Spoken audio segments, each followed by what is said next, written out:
생각 해보신 적 있으세요? 그러니까 친절함이 그냥 착한 행동이 아니고요. 사실은 나 자신의 성공과 행복을 위한 아주 강력한 전략이라면 어떨까요? 오늘은 바로 이 흥미로운 생각에 대해서 우리 함께 이야기 나눠볼까 해요. 네, 바로 이 질문. 다른 사람을 돕는 게 사실은 나를 돕는 가장 이성적인 방법이라면 이게 바로 오늘 우리가 나눌 이야기의 핵심이에요. 어떻게 보면 이기심이랑 이타심, 그 경계를 완전히 허무는 생각이죠. 자, 그럼 한번 제대로 들어가 볼까요? 자, 첫 번째 파트입니다. 이타주의, 나를 위한 최고의 전략. 우리가 보통 이타주의 하면 뭔가 희생하고 나를 버리는 거라고 생각하잖아요. 근데 그게 아니라는 거예요. 오히려 내 삶을 더 풍요롭게 만드는 아주 스마트한 전략일 수 있다는 거죠. 이게 그냥 좋은 말이 아니고요. 과학적으로 검증된 행복의 회로라고까지 불려요. 그 핵심이 뭐냐면 바로 우리 뇌에 있거든요. 우리가 남을 돕는 행동을 하잖아요.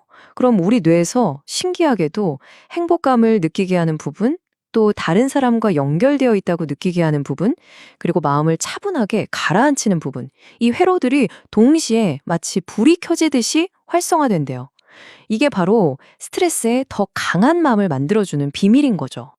이 과정이 정말 멋진데요. 이게 단계별로 어떻게 이어지는지 한번 보세요. 먼저 몸이 건강해지고요. 그러면 자연스럽게 주변 사람들과의 관계도 깊어지겠죠? 그리고 마음은 더 넓어지고 평온해져요. 결국 이 모든 게 합쳐져서 내 삶 전체의 질이, 만족도가 쭉 올라가는 거예요. 진짜 완벽한 선순환의 고리죠? 자, 두 번째 파트. 마음이 현실을 바꾸는 과학입니다. 여기까지 들으시면 아마 에이, 그게 정말 과학적으로 말이 돼? 이런 생각이 드실 수도 있어요. 그쵸?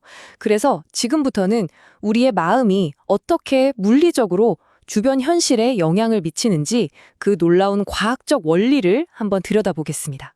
그 비밀의 열쇠는 바로 감정 전염이라는 개념이 있어요.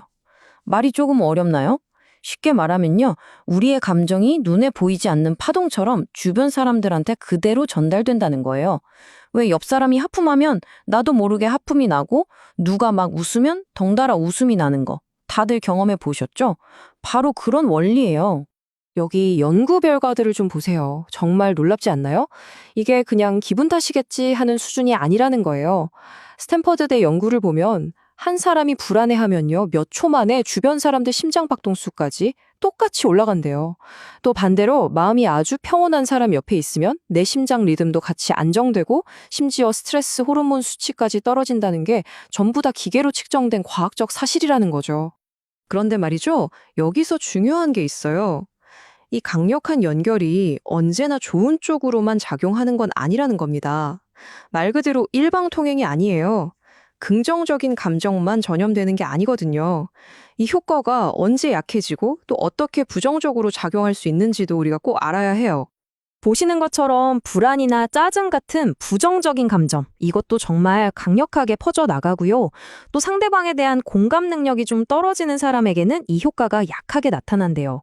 그리고 당연히 마음의 거리든 실제 거리든 멀어질수록 이 연결의 힘은 약해지고요. 결국 이 모든 게 뭘 의미하냐면요. 우리는 좋든 싫든 긍정적이든 부정적이든 서로에게 계속 영향을 주고받는 그런 양방향 도로 위에 서 있다는 뜻이죠. 자, 세 번째 파트입니다. 우리의 보이지 않는 연결. 근데 정말 놀라운 사실이 뭔지 아세요? 방금 우리가 살펴본 이 최첨단 뇌과학의 발견들이요, 사실은 아주 오래전부터 동양의 지혜 속에 고스란히 담겨 있던 이야기라는 거예요. 바로 이 지점에서 현대 과학과 고대의 지혜가 딱 만나는 거예요. 현대 뇌과학이 감정 전염이라고 부르는 현상 있죠. 이걸 불교 철학에서는 감응도교라는 말로 이미 오래전부터 설명해 왔어요. 느낄감, 응할 응, 마음과 마음이 서로 느끼고 응답하면서 통한다는 정말 아름다운 개념이죠. 실제로 불교의 여러 경전들을 보면 이런 구절들이 나와요. 원한은 원한으로 절대 사라지지 않고 오직 사랑으로만 사라진다. 또 마음이 청정하면 그 주변 땅도 청정하다. 이런 말들처럼요. 결국 한 사람의 내면 상태가 주변 세상 전체를 바꿀 수 있는 엄청난 힘을 가졌다고 본 거죠. 네 번째 파트, 자비, 가장 강력한 에너지장입니다. 자, 그렇다면 우리 마음이 여러 가지 에너지를 내보낼 텐데, 과연 어떤 에너지가 가장 강력하고 또 가장 긍정적인 영향을 미치는 걸까요? 지금부터 그 비밀을 한번 알아보겠습니다. 이걸 물리학적인 파장으로 비유하면 이해가 정말 쉬워요. 분노나 두려움 같은 감정의 파장은요, 굉장히 짧고 불안정해요. 마치 시끄러운 소음 같아서 금방 흩어지고 멀리 퍼지질 못하는 거죠. 그런데 자비나 평온함의 파장은 아주 길고 안정적이에요. 마치 맑은 종소리가 은은하게 멀리까지 울려 퍼지는 것처럼요. 그래서 훨씬 더 넓은 영역에 더 깊고 안정적으로 영향을 미칠 수 있는 거예요. 이것도 그냥 그럴듯한 비유가 아니에요. 실제로 증명된 연구 결과들이 있거든요. 숙련된 명상과 가까이 있으면 주변 사람들의 심리적 안정도가 눈에 띄게 증가하고요. 또 간병인이 꾸준히 미소를 보여주는 것만으로도 환자가 느끼는 고통이 줄어든대요. 부모가 차분하게 숨을 쉬면 우는 아기가 훨씬 빨리 진정되는 것도 마찬가지고요. 전부 우리 삶 속에서 실제로 일어나고 있는 일들이죠. 하지만 여기서 정말 중요한 포인트가 하나 있습니다. 그냥 평온해야지, 친절해야지 하고 의도만 갖는다고 되는 게 아니라는 거예요. 그 에너지의 질, 그러니까 진정성의 핵심입니다. 억지로 평온한 척, 괜찮은 척 하는 거 있잖아요.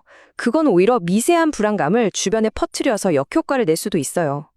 예를 들면 이런 것들이죠. 속으로는 불안한데 겉으로만 평온한 척하는 가짜 평온. 또는 해야 하니까 하는 의무감에서 나오는 친절함. 이런 건 에너지가 메말라 있어서 거의 울림이 없어요.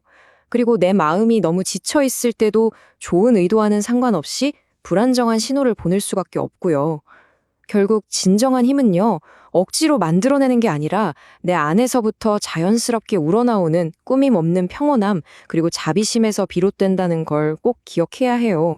자, 이제 마지막 파트입니다. 당신을 구하는 이타주의. 지금까지 우리가 나눴던 이 모든 이야기의 조각들을 한번 쭉 모아서요.